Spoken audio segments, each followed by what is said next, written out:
প্রথমেই আমি অত্যন্ত আনন্দিত। আমার মনে হয় যে আপনি যখন কোনো একটা কাজ করবেন, ওই কাজের থেকে যদি কোনো ফিডব্যাক আপনি যেটা আশা করেন যদি কাছাকাছি আসেন তাহলে আপনি এটা স্বাভাবিকভাবে আপনাকে অনেক আনন্দ দিবে। এটা আসলে এই জার্নিটা শুরু হয়েছে আজকে আজকে না, জার্নি শুরু হয়েছে প্রায় ২-২.৫ মাস আগে, যখন প্রথম আমাদের মাননীয় ক্রীড়া উপদেষ্টা মাননীয় প্রধান উপদেষ্টার সাথে আলাপ করে তারা যখন বললেন যে আমাদের দেশে বিপিএল ইজ এ ইভেন্ট, যেই ইভেন্টটা আপনার সবসময় মনে হয় যে এটা একটা ফেস্টিভ মুডে থাকে, এটাকে আরও বড় করে বড় পরিসরে আমরা কেমনে মানুষদের সম্পৃক্ততা বাড়াতে চাই। আপনি জানেন নতুন দেশে এটা একটা বিরাট চ্যালেঞ্জ ছিল, এবং মাননীয় প্রধান উপদেষ্টা এবং ক্রীড়া উপদেষ্টার নির্দেশে এবং তাদের ডাইরেকশনে আমাদের অনেকগুলো মন্ত্রণালয়কে ইনভলভ করা হয়েছে, যার যার ক্ষেত্র থেকে তারা তারা কাজ করার চেষ্টা করেছে। আমরা কিন্তু এরই পরিপ্রেক্ষিতে আমরা কিন্তু তিনটা বড় কনসার্ট, তিনটা যে শহরে খেলাগুলো হবে, তিনটা বড় কনটেক্সটে আমরা করেছি। আমরা ওখানে দর্শকদের দিয়েছিল, তো যেই হাইপ বা যেটা আমরা বলি যে বিপিএল উত্তেজনাটা আমরা মনে হয় দর্শকদের মধ্যে কিছুটা হলো গিয়ে আপনার ঢুকাতে পেরেছি। এই জন্য আসলে আপনি দেখে থাকবেন যে আজকে প্রথম দিনই বিপিএল, আমি মনে করতে পারি না যে বিপিএলের প্রথম দিনে এত দর্শক আমরা আগে কখনো দেখেছি। আর টিকেটের যে উন্মাদনা আপনি জানেন যে এখানে, তবে এখানেও অনেক কিছু আছে যেগুলো আরও ইমপ্রুভ করা যায়, সেগুলো আমরা হয়তো বা আপনার পরবর্তীতে আলাপ করব। বাংলাদেশের ক্রিকেটের প্রান্ত বাংলাদেশের দর্শকরা, তো তাদেরকে খেলা দেখা সহজ করার জন্য বাংলাদেশ ক্রিকেট বোর্ড কি উদ্যোগ নেয়? আপনি আনন্দিত হবেন, প্রথমবারের মতো আমরা একদম ফুল ফ্লেজেড একটা ডিজিটাল প্ল্যাটফর্ম, যেটা অনলাইনে কিনা যায়। আপনি জানেন যে এখন আমাদের ওয়ার্ল্ডের সব জায়গায় আপনার এখন কিন্তু সব টিকিট অনলাইনে কাটে। পেপার টিকিট যারা যারা সুভিনিয়ার রাখতে তারা প্রিন্ট করে নিতে পারে, বাট অনলাইনেই সব চলে গেছে। আমরা চেষ্টা করছি অনলাইনে, যেহেতু আমাদের অনলাইনে এখনও অভ্যস্ত হই নাই, একটা নতুন সিস্টেম, এই জন্য দর্শকদের কাছে আগে একটু ক্ষমা চেয়ে নিচ্ছি আমি। আপনাদের যে ভোগান্তিটা প্রথম 2-3 দিন হবে, সেটা কিন্তু খুব শীঘ্রই ঠিক হয়ে যাবে। আমাদের অনলাইন প্রথম দিন কিছু ওই সার্ভারের প্রবলেম ছিল, ন্যাশনাল আইডি কিছু ইস্যু ছিল, এই জন্য অনলাইনে কাটতে পারিনি, এই জন্য বুথগুলোতে বেশি মানুষ দেখা গেছে। বাট আই এম শিওর এমন দিন আসবে যেটা আমি খুবই অত্যন্ত আনন্দিত হব, যেখানে আপনার অনলাইনে টিকিট কাটবে। এটাতে সবচেয়ে বড় সুবিধা হচ্ছে, আপনি জানেন তো একটা টিকিট মানে একটা টিকিটের যে মূল্য ওইটা একটা টাকা। যদি আমি 2,000 টাকার টিকিটের দাম ধরি, এটা কিন্তু 2,000 টাকা আপনার হাতে। সো এইটাতে যত লোক ইনভলভ কম করা যায়, এটা সিস্টেম হবে। আপনি টিকিটটা কাটবেন, টিকিটটা কাটার পরে এই টিকিটটা আপনার চলে যাবে গেটওয়ের মাধ্যমে দিয়ে আমাদের যে টিকিটের যেই বিসিসিবি টিকিট কালেকশন একটা আমরা অ্যাকাউন্ট করেছি সরাসরি, এখানে কোনো হিউম্যান ফ্যাক্টর নাই। সো এইটা যদি আমরা পুরোপুরি করতে পারি, আমাদের যেমন ভোগান্তি কম হবে, রেভিনিউটা ইমপ্রুভ করবে, সো দ্যাট আমরা এই টাকাগুলো অন্য কোনো কাজে লাগাতে পারি। আর আপনি বলেছেন ঠিকই, দর্শকরা যখন কালকে নতুন একটা জিনিস যখন হয় তখন আসলে একটু প্যানিক করেছি আমরা, কিছু গুজবও ছড়িয়েছে, এগুলোর থেকে আপনারা কান না দিবেন। আপনি দেখবেন ইনশাল্লাহ আগামী 2-3 দিন মধ্যে ঢাকা রাউন্ডে মোটামুটি আমরা পুরোপুরি জিনিসটা একটা সিস্টেম এনে ফেলতে পারবো। যারা অনলাইনে টিকিট কিনবে তাদের জন্য করণীয় কি কি থাকবে?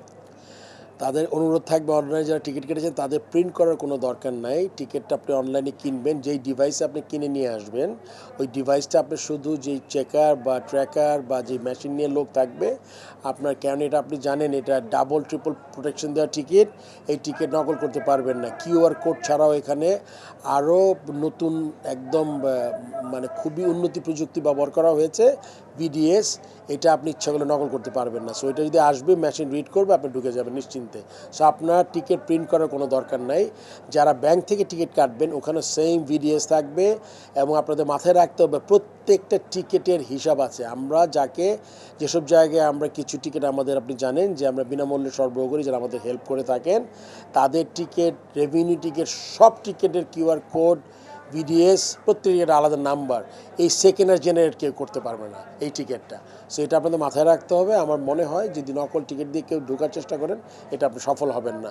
সো সবাইকে অনুরোধ করব, আপনারা টিকিটটা কেটে, অনলাইন হোক বা পেপার টিকিট হোক, টিকিটটা কেটে আপনি আসবেন এবং বাংলাদেশ টিকিটকে আপনারা সাহায্য করবেন। কালকে তো ব্যাংক হলিডে, তো দর্শকদের টিকিট কাটার জন্য বিসিবি কি উদ্যোগ নেয়? আমরা বলেছি ব্যাংকে আজকে কালকে টিকিটটা আজকে ওদের অ্যানাউন্সমেন্ট দিতে বলা হয়েছে, যারা খেলা দেখতে চান কালকে তারা আজকের মধ্যে টিকিটগুলো সংগ্রহ করে নেবেন।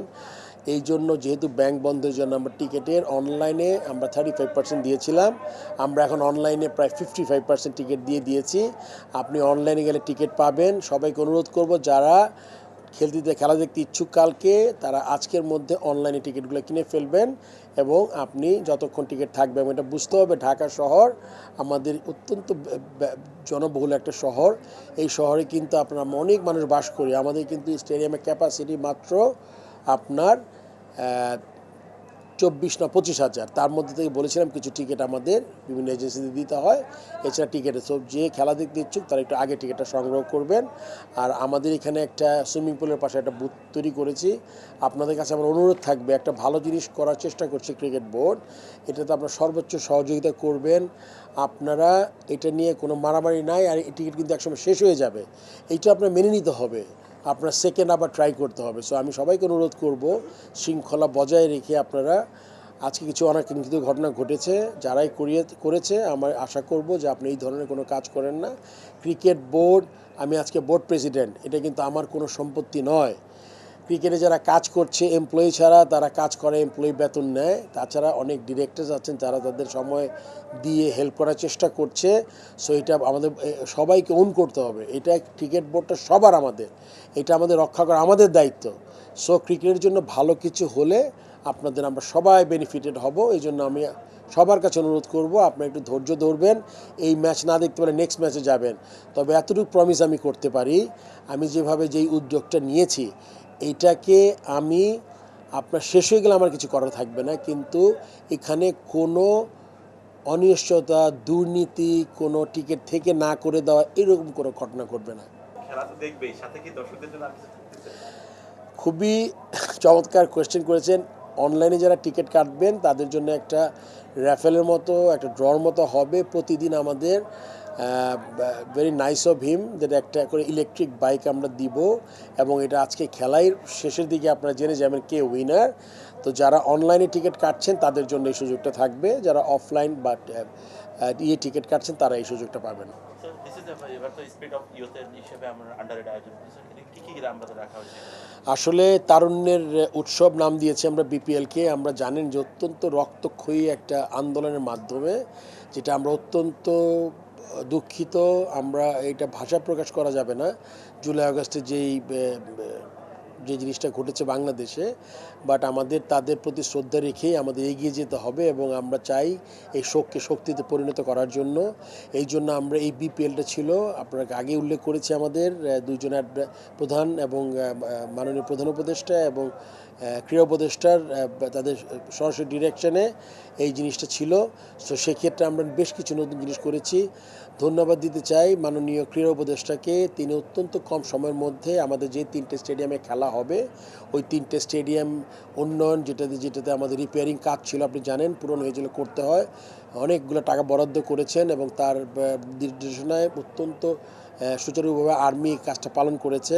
এখানে আমরা আপনি জানেন মুগ্ধকরণ, আমাদের একটা ছেলে আমাদের যে পানি খাওয়াতে গিয়ে মারা গেছে আমাদের আন্দোলনে, পয়েন্ট ব্ল্যাঙ্ক থেকে তাকে, আমার মনে তাকে স্নাইপার শুটিংয়ে মারা হয়েছে। তার স্মরণে আমরা একটা কর্নার করেছি, একটা না 6-7-8টা কর্নার করেছি। এগুলো আসলে ভিজিবল না স্টেডিয়াম, একটু ভিতরের দিকে, ওখান থেকে সবাই ফ্রি পানি খেতে পারছে। এটা পুষ্টিকে ধন্যবাদ, পুষ্টি এই কাজটা করেছে আমাদের সাথে। আমরা এখানে আবু সাইদ স্ট্যান্ড করেছি তার স্মরণে, যে প্রথম শহীদ, যাকে যেভাবে নির্মমভাবে হত্যা করা হয়েছে। আপনি দেখবেন সাদার্ন গ্যালারির এক কোণে একটা আবু সাইদ স্ট্যান্ড বানিয়েছি আমরা ফ্রি এন্ট্রি করেছি প্রায় 100-র অধিক স্টুডেন্টকে। আপনি জানেন যারা এই প্রায় 20,000 থেকে 30,000 মানুষ ইনজুরি হয়েছে, কেউ চোখ হারিয়েছে, কারো পা গেছে। আজকে তারা এসেছিল আমার সাথে, পোডিয়ামে উঠেছিলেন।